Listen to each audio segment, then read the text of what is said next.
Alors nous sommes arrivés d'Af Yudbet de Gittin, Yudbet, pour le vendredi 13 Tevet. Vendredi 13 Tevet. Alors on était à la 8e ligne de la page, Yudbet Gittin.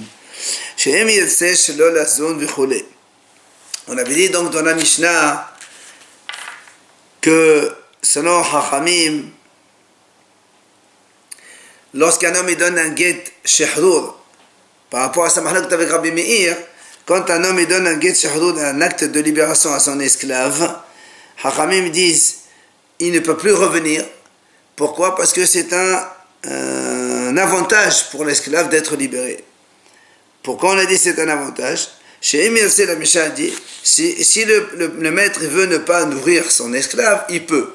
Donc, ça veut dire pendant qu'il était en esclave, il peut ne pas être nourri. Alors maintenant qu'il va être libre, ça ne peut être qu'un avantage pour lui. Alors, c'est pour ça que on peut donc bénéficier quelqu'un même en son absence. Et c'est pour ça que les Haramim ont dit dans ce cas-là, le maître ne peut pas revenir s'il a envoyé le guet par un shaliach, il ne reviendra plus. Shamat mina dit la Gemara, on déduit de là. On apprend de là que, puisque les Haramim disent que le maître peut ne pas nourrir son esclave, donc ça veut dire que le maître, quand il achète un esclave, il peut lui dire travaille avec moi, mais je ne te nourris pas. C'est-à-dire tu te débrouilles pour te nourrir tout seul. La Gemara dit non, peut-être que je peux te dire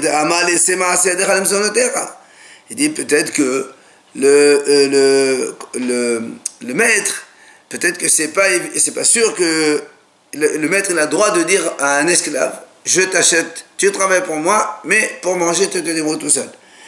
Alors comment ici ça se fait qu'il ne peut ne pas le nourrir? Tout simplement il lui dit ça veut dire avec l'argent de ton travail tu peux aller manger tout seul. Alors on m'a dit dans ces cas-là la même chose pour une femme.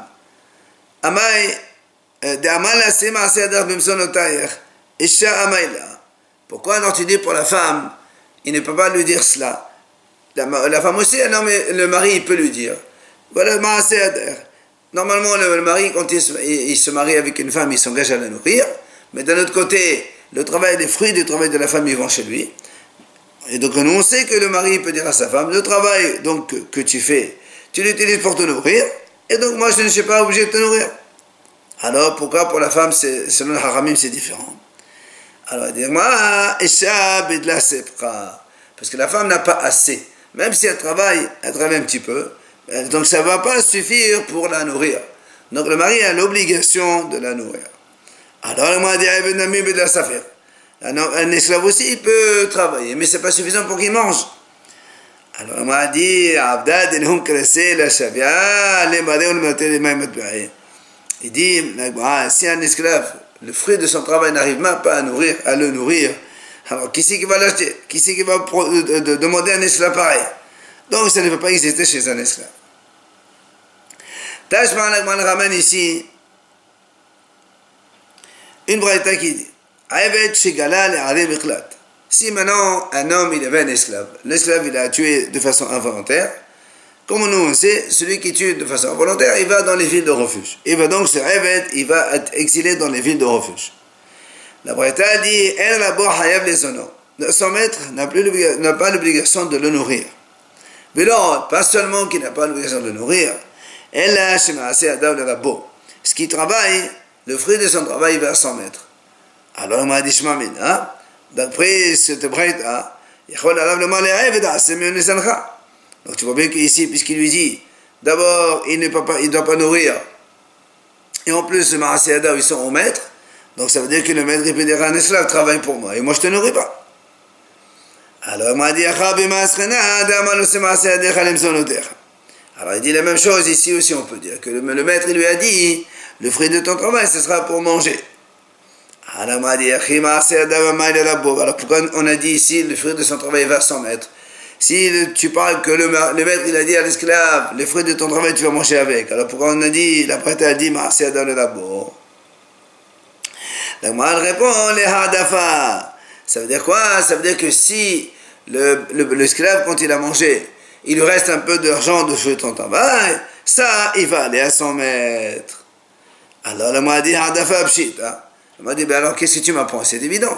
Si un esclave, il a travaillé, il a mangé, le reste de l'argent qui lui reste, ça va au maître. C'est évident cela. Qu'est-ce que tu m'apprends? Alors là, m'a dit non. M'a dit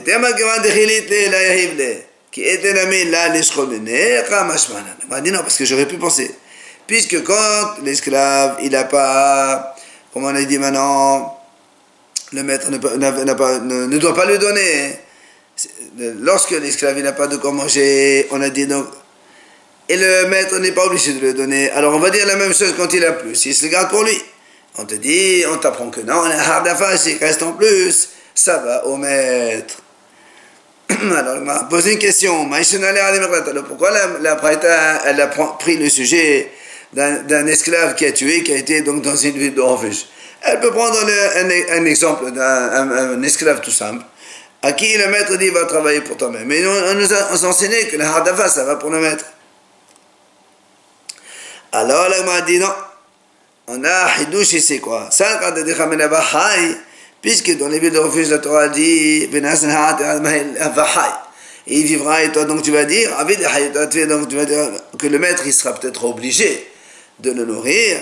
Que même dans les villes de refuge, eh bien le maître il peut toujours dire à un esclave, c'est tout ce que tu travailles, ce sera pour toi et moi je ne te nourris pas. Alors là, on a dit, mais pourtant, pourtant nous on a vu dans la Sefa,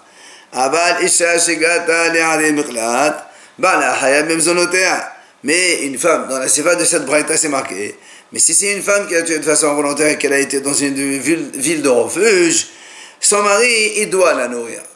Mais si on parle comme cela, de la amala, si on te dit que le mari doit nourrir sa femme, ça veut dire qu'il lui a pas dit que les fruits de ton travail, c'est ça pour maisonnot. Parce que dit mais s'il lui a dit que le fruit de ton travail ce sera pour te nourrir, alors pourquoi après on a dit le Baal Hayab Bimsonoter de la Braïta? Donc c'est sûr que dans cette Sefa on parle à propos de la femme que le mari ne lui a pas dit. Alors on me dit Sefa de la Amala, c'est un ami de la Amala. Ici dans la Sefa on parle que le mari n'a pas dit à sa femme les fruits de ton travail ils vont pour te nourrir. Obligatoirement, la Récha aussi, l'esclave, le maître ne lui a pas dit cela. Alors donc on peut déduire que le maître il peut dire à l'esclave, tu travailles pour moi et je ne te nourris pas. L'Agmara répond, Léolam de Amalé. En vérité, ici on parle que dans la Récha, comme dans la Sefa, il aura dit, la Récha, le maître, il a dit à l'esclave, et la Sefa aussi, le mari l'a dit à sa femme,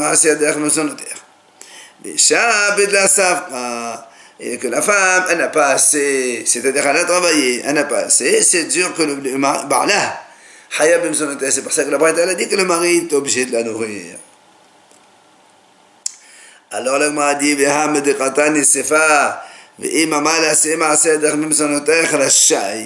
pourtant le mari dit la Sefa de cette Sefa, c'est marqué que si le mari lui dit que le fruit de ton travail, il va pour te nourrir, alors il doit le droit de ne pas la nourrir. Mais que la Récha de la Amala, donc ça veut dire que dans la Récha, il ne lui a pas dit ça. Donc on reprend la question. Si dans la Récha, il n'a pas dit ça, donc la Sefa non plus. Et on reprend la question donc du début. Donc le maître, il peut dire à l'esclave, tu travailles pour moi, mais je ne te nourris pas.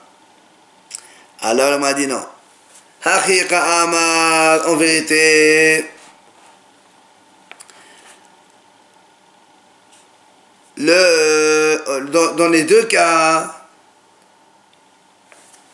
en fait, dans la Braïta, le mari dit à la femme, donc tu es maaser bimsonoter. Donc le fruit de ton travail, ils vont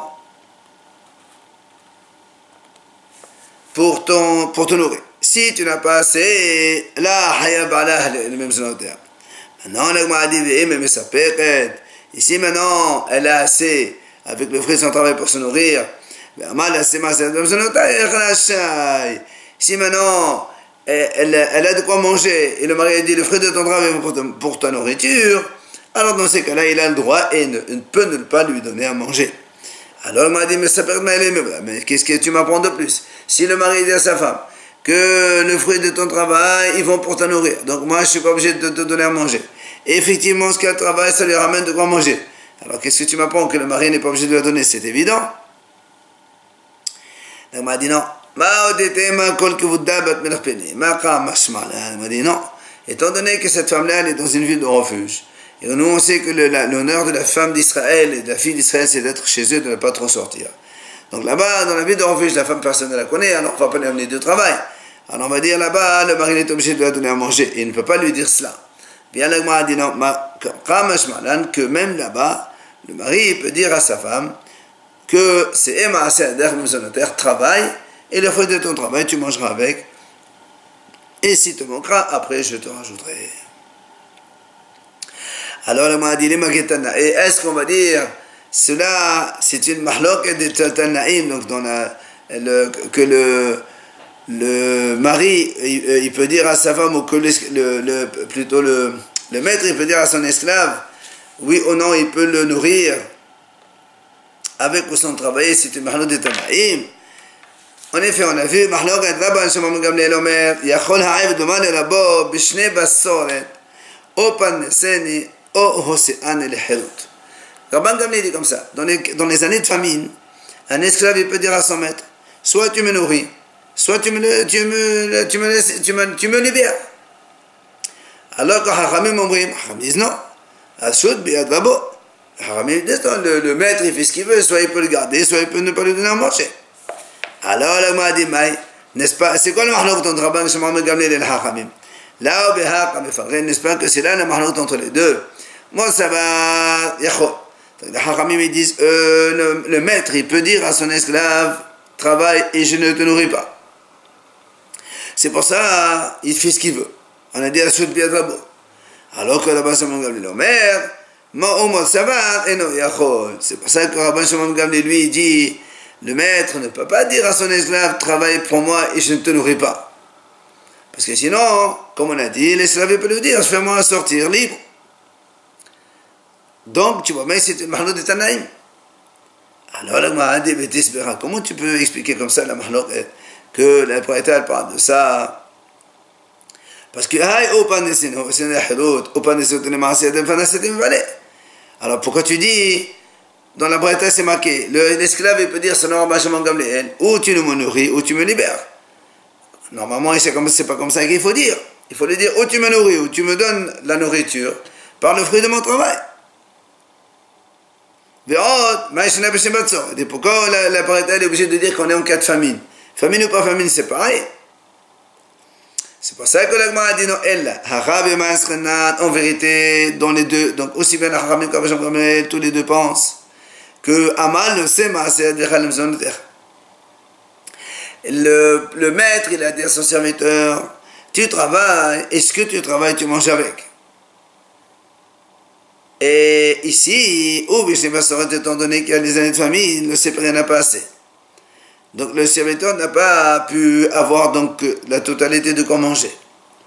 Rabbi Shimon Gamliel, ça va. Alors c'est pour ça que Rabbi Shimon Gamliel dit, l'esclave il peut lui dire, il lui dit donc libère, donc ou tu me donnes de quoi me nourrir, donc le complément, ou sinon libère-moi. Ça veut dire quoi? Pourquoi tu me libères? Parce que comme ça, les gens ils me voient. Et quand je suis libre, je suis comme un béni Israël, comme un pauvre. Alors ils vont avoir pitié de moi et ils vont me donner à manger comme un Ani Israël. Alors que Hachamim disent non. Ils disent le maître il fait ce qu'il veut. Pourquoi? Ça veut dire parce que Hachamim ils disent non. Parce que les gens, même si dans les cas de Bnei Israël seulement, là quand il est Eved aussi ils ont pitié de lui. Pourquoi? Parce que le Eved quand même il a certaines mitzvot comme Rachid a dit, comme une femme. Donc, même le Eved aussi, si le maître ne lui donne pas le complément de quoi manger, il peut demander la tzedaka, des gens ils peuvent lui donner à manger. Tashema, la Gemara, elle vient, elle ramène ici une autre braïta. De Amarav, pardon, c'est une mémoire. Amarav, Rav il dit comme ça, Hamakdish yede avdo. Si un maître, il dit, je sanctifie les mains, donc les fruits de travail de mon serviteur, de mon esclave. Donc ce que l'œuvre de son esclave, ils sont kadosh. La Gemara dit, Oto ha'eved, cet esclave-là, comme le fruit de son travail, il est kadosh, alors, qu'est-ce qu'il fait pour pouvoir manger? Lové, il va emprunter de l'argent. Veochel, il mange. Après, il travaille, il paye ceux qui lui ont prêté l'argent. Shema mina, la Gemara dit, puisque on dit ici que l'esclave, d'abord le maître peut sanctifier l'œuvre, le travail de son esclave, ça veut dire que le maître, il peut lui dire à l'esclave, ce que dit la Gemara, Shema mina, travaille pour moi, je ne te nourris pas. Puisqu'on a dit, ce qui travaille, c'est kadosh, et d'un autre côté, le Eved doit emprunter pour aller manger. Alors il m'a dit, non, ici, quand on a dit que le maître, il a sanctifié l'œuvre de travail, donc les fruits du travail de son esclave, en fait, il lui donne aussi à manger. C'est pour ça, comme il lui donne à manger, le Eved, quand il travaille, c'est kadosh. Alors on m'a dit dans ces cas-là, alors pourquoi il emprunte? Quand on a dit il emprunte, il mange. Alors on répond, c'est pour les ha'adafa. Parce que ça ne lui suffit pas, il veut manger un peu plus. Alors on m'a dit, on m'a dit dans ces cas-là, pourquoi le Hekdesh, il devrait lui dire, non, même si tu empruntes, tu ne peux pas travailler, ce que tu travailles c'est kadosh, moi je te donne pas pour manger, puisque ton maître de toute façon il te donne. Et toi tu veux manger plus, et ben, tu ne prends pas sur le compte du Hekdesh. Alors là m'a dit non, Hekdesh Goufen, Halek, Hekdesh Bahavde. On m'a dit au contraire, le Hekdesh lui ça lui convient, que l'esclave il mange bien, comme ça il travaille, et il y aura plus de productivité au niveau de son travail, donc ça coûte plus d'argent et le déchet va gagner. Maintenant, elle revient quand on a dit le travail, on a dit il emprunte, il mange, comme on a dit maintenant, les hardafa pour manger plus. Après, il travaille, il rembourse. On a dit comment ça se fait, comment il peut rembourser, puisqu'on a dit maintenant que l'œuvre de son travail, c'est kadosh. Alors si c'est kadosh, comment il peut le prendre pour lui? Il répond, il m'a dit, en vérité ici, c'est que l'esclave quand il travaille un petit peu moins de prota, et il rembourse avec moins de prota, il rembourse, parce que nous on sait que le Hekdesh ne peut pas survenir sur quelque chose qui est moins de prota. C'est pour ça que il travaille moins de prota, il rembourse avec, et ainsi de suite.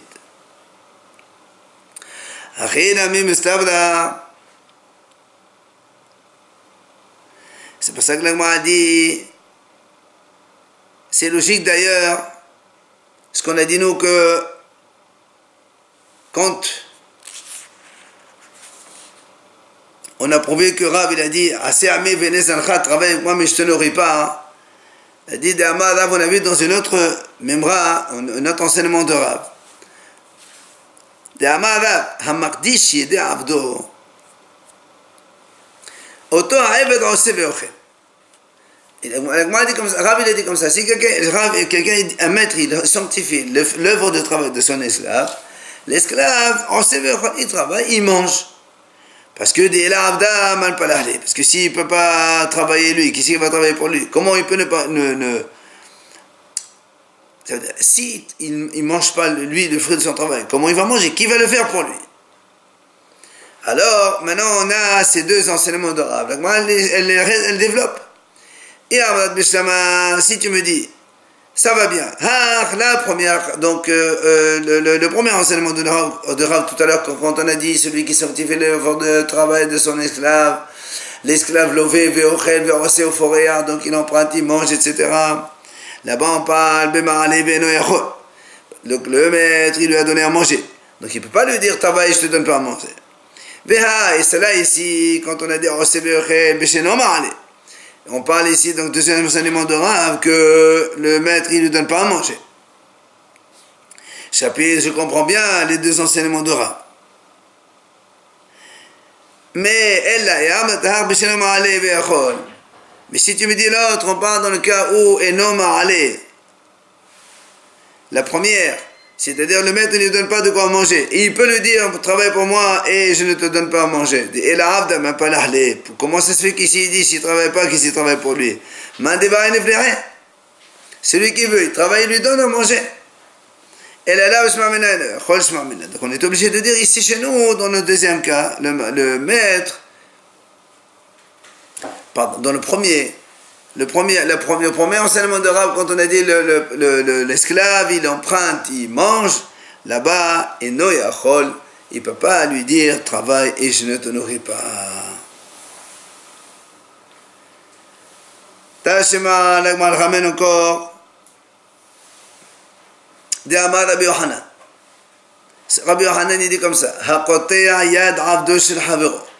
Si quelqu'un il a coupé la main d'un esclave de son ami, donc cet esclave ne peut plus travailler, alors le monsieur, donc l'endommageur, celui qui l'a blessé, il doit rembourser le maître de cet esclave qui va maintenant être privé de son travail.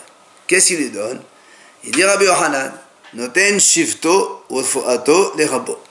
Il donne le chômage, c'est-à-dire donc, puisque maintenant le serviteur ne peut plus travailler, donc le fruit du chômage, de travail de cet esclave, ainsi que les soins médicaux, l'argent de quoi le soigner.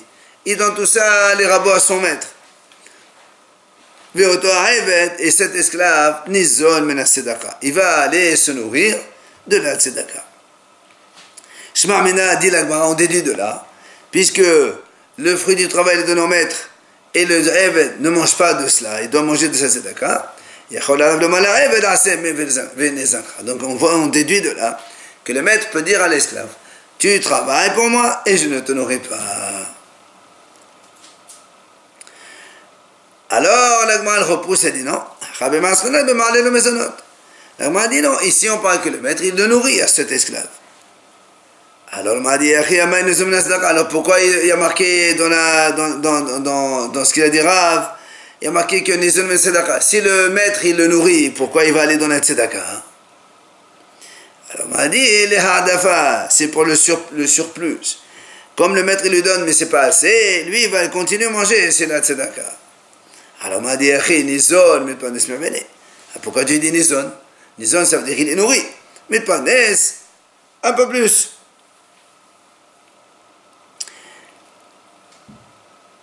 Alors, l'Agmar répond, et la lave, donc, donc tu es obligé de dire que le maître, selon cela, le maître, il peut dire à son esclave, tu travailles pour moi, je ne te nourris pas. Amalmo, l'Agmar revient sur ce qu'on a dit maintenant, on a dit que quand un monsieur, il blesse l'esclave de son prochain, il donne le fruit du travail, donc le chômage au maître, et aussi les frais des soins médicaux au maître. Là, on m'a dit, shifto, pshit, je comprends. Tu lui donnes le chômage au maître, c'est normal. Tu as privé le maître du travail de son esclave. Des fois, à tort, shifto, pshit, on m'a posé une question. Qu'est-ce que tu m'apprends? Shifto, c'est normal qu'on donne au maître. Et tu l'as privé de son esclave. Alors on répond, des fois, à tort, c'est déchalé. Il dit non, c'est parce que je voulais t'enseigner aussi que même les frais médicaux, tu donnes à son maître. Alors là, on m'a dit comment? Des fois, à tort, comment tu dis que les frais médicaux on les donne au maître? Il faut les donner à l'esclave pour aller se soigner. Alors là, m'a dit non. La sricha, en vérité, ici on a besoin de te l'enseigner. Parce qu'on parle de ce cas-là. Lequel? De'amdo l'hamesha yomé. Ve'abdo l'issama harifa ou etzim tata yomé. Maudite masala didihu qam mashmalan. On m'a dit en vérité ici, c'est vrai. On a donné les frais médicaux à l'esclave pour qu'il se soigne. Seulement, les médecins ont prévu, par exemple, 5 jours de chômage. Mais après, on l'a soigné, on lui a donné des bons médicaments, et il a guéri après 3 jours. J'aurais pu penser que même les 2 autres jours, les souffrances, donc c'est comme c'est l'esclave qui a souffert, avec les médicaments un peu difficiles, alors il va prendre les 2 jours, les autres jours. Kamash Manan que non, même dans ce cas-là, eh bien l'argent il ira au maître de cet esclave. Tanya Amar Rabbi Elazar. La Gemara revient sur la Mahlak entre Rabbi Meir et Hachamim dans la Mishnah. Rappelons, dans la Mishnah on a vu que Rabbi Meir il a dit que quand un homme il dit il donne un shaliach, un guet pour sa femme ou un acte de libération pour son esclave, s'il veut revenir, Rabbi Meir dit il peut revenir même dans l'esclave. Hachamim disent dans la femme il peut revenir, mais dans l'esclave il ne peut pas revenir. Alors la Gemara dit Amar Rabbi Elazar. On a dit à Rabbi Meir, pourquoi tu dis que le maître il peut revenir quand il a donné un acte de libération à un esclave? Pourtant c'est un srout pour un esclave d'être libre. Alors nous on a le principe Zachen Adam Shel Befana, on peut donc avantager quelqu'un même en son absence. Amalanu, il nous a répondu Rabbi Meir, non, c'est pas un avantage, c'est un inconvénient. Pourquoi? Car si cet esclave il était l'esclave d'un Kohen, eh bien, maintenant qu'il va le libérer, le Eved ne pourra plus manger la teroma. Donc tu vois bien que c'est un inconvénient. C'est pour ça que le maître ne peut pas revenir, et il pourra revenir, sur cette libération. Alors, nous, les Haramim lui ont dit, ils ont dit, Haramim Rabbi Meir, pourtant, nous on sait que si le maître ne veut pas nourrir son esclave, il a le droit de le faire. Amalanu, alors Rabbi Meir nous a répondu,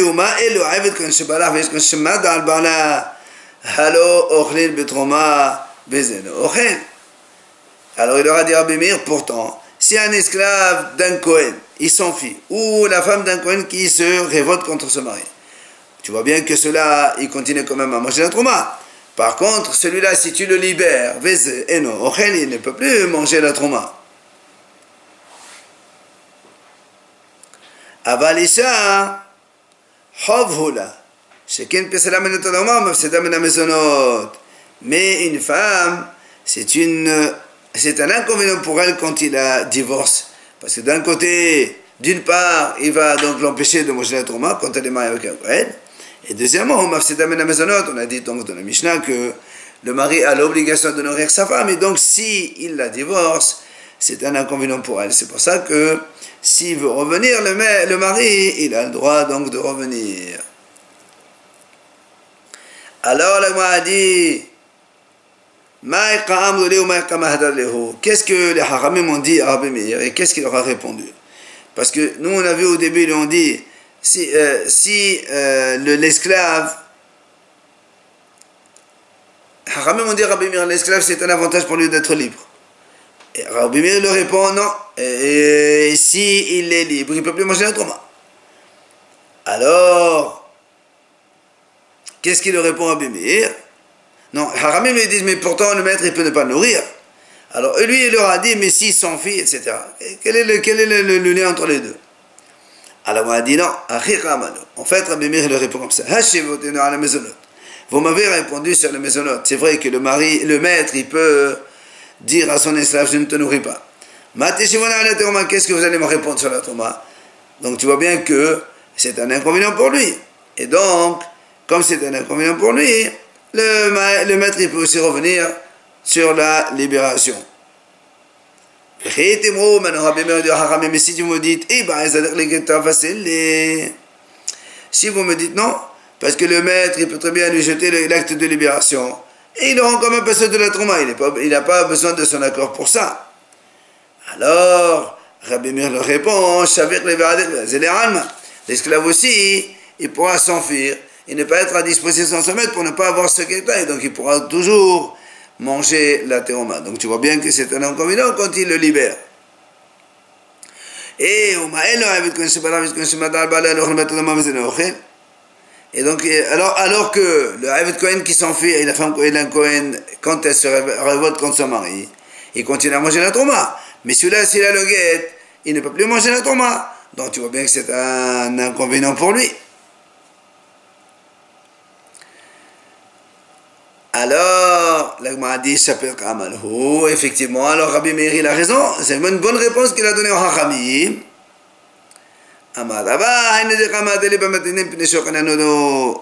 Rabbi dit, c'est pour ça que les Hachamim, ils ont dit que le rêve, c'est un kinyan d'un Kohen. Ça veut dire quoi, c'est un kinyan?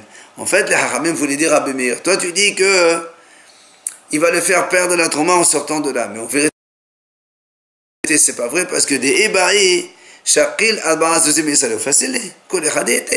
Le maître, il n'a pas besoin d'avoir l'esclave à sa disposition pour le libérer. Il peut très bien prendre 4 jours d'un Israël. Il lui vend l'esclave à Israël. Et du coup, le rêve, il est complètement pas sourd, il ne peut plus manger la trauma. Là où il se trouve, il ne peut plus manger. Alors, l'Agma a dit, c'est vrai pour le rêve de Kohen. Et Rabbi Meir, alors, qu'est-ce qu'il dit Rabbi Meir pour un rêve d'Israël? Voilà, il n'y a pas d'inconvénient. Au contraire, il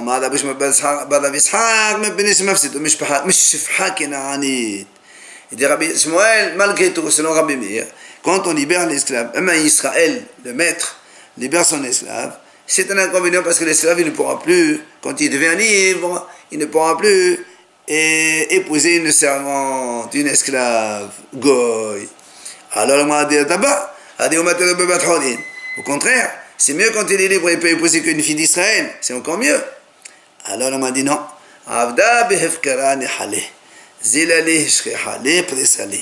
Il dit non, un Eved, il préfère, quand il est comme ça, des choses frères, une servante goy, quand il trouve, il la prend, il va avec quand il veut, et plutôt que d'une femme Israël, qui est donc libre, et donc dans laquelle il ne peut pas faire ce qu'il veut. Voilà pourquoi, selon Rabbi Meir, c'est un inconvénient pour lui, et donc, le mari ne peut pas, le maître ne pourra pas, il pourra revenir, même lorsqu'il a donné le guet à un shalir, avant que celui dernier ne l'ait donné à son destinataire, c'est-à-dire son esclave.